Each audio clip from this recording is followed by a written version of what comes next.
I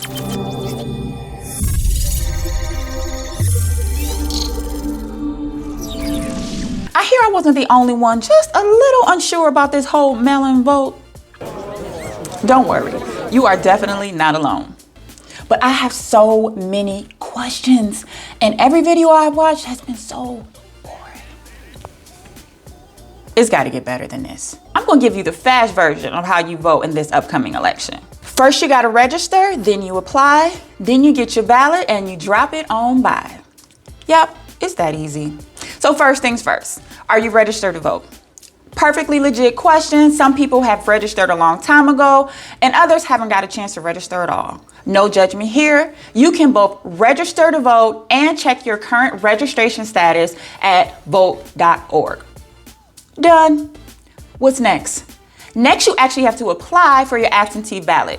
Who got time to fill that form out? You do. It takes 2 minutes. Now on this form is so important because it tells them who you are and where they need to send your ballot.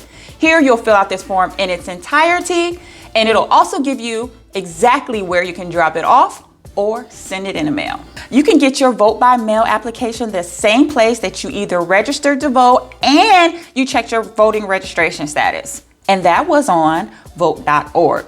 It makes it so simple for you to do everything that you need. Now we just wait for our ballots to arrive. Now, in the meantime, I hope that you looked at what's going to be on there. You're not only voting for the president, but you're voting for things that are actually affecting you in your own personal communities. So it's important to be sure that you know what's going to be on that ballot. After you fill this form out, you are to seal it and sign the outside of the envelope. Now, you can elect someone important in your family who's responsible to drop off the votes, or we can make a thing of it. Hey, let's all get together and drop off our votes. There are so many people who are also wondering, can they still go to the voting polls to vote?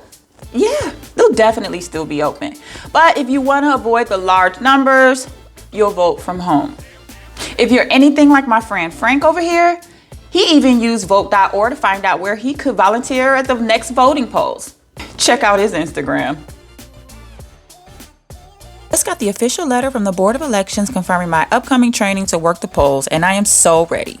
I guess I wish that everyone was as excited as Frank. First you gotta register, then you apply. Then you get your ballot and you drop it on by. Hey, I'm going with Frank. But first you gotta register, then you apply. Then you get your ballot and you drop it on by.